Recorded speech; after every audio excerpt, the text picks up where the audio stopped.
एक बंद दुकान में रात जो घुमंदे फिरंदे हिकिड़ो नांग घिड़ी पियो। दुकान में नाग जे कम जी का बि शइ मौजूद न हुई। नाग जो जिस्म उते पियल हिक आरी ब्लेड सां मामूली ज़ख़्मी थी पियो।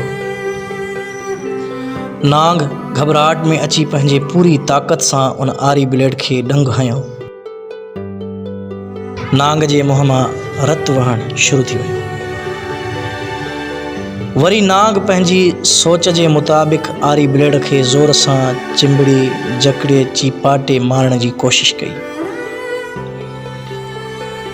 ॿिए ॾींहं ते जीअं दुकानदार दुकान खोलियो त नांग खे आरी सां वेढ़ियल मोल हालत में ॾिठईं, जेको कंहिं ॿिए खां न पर पंहिंजे ज़िद अना ऐं कावड़ जे वर चढ़ी वियो।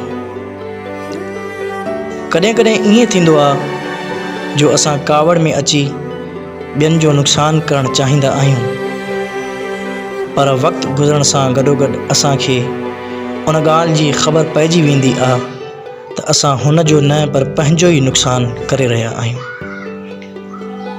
सुठी ज़िंदगी गुज़ारण लाइ कॾहिं कॾहिं असांखे कुझु शयुनि, कुझु माण्हुनि, कुझु हादसनि, कुझु कमनि खे, कुझु ॻाल्हियुनि खे नज़र अंदाज़ करणु खपे। पंहिंजो पाण खे ज़हन सां गॾु नज़र अंदाज़ करण जो आदी बनाइणु घुरिजे। ज़रूरी नाहे हर अमल जो को रद्द अमल ॾेखारियो वञे। कुझु रद्द अमल अहिड़ा बि निकिरी सघनि था जेके असांखे सिर्फ़ु ऐं सिर्फ़ु नुक़सानु पहुचाईंदा आहिनि, पर असांजी ज़िंदगी बि खसे सघनि था। सभ खां वॾी ताक़त बर्दाश्त करणु आहे। सब्र अहिड़ी सवारी आहे जेका कॾहिं बि पंहिंजे सवार खे किरणु नाहे ॾींदी, न कंहिंजे पेरनि में, न वरी कंहिंजे नज़रुनि में।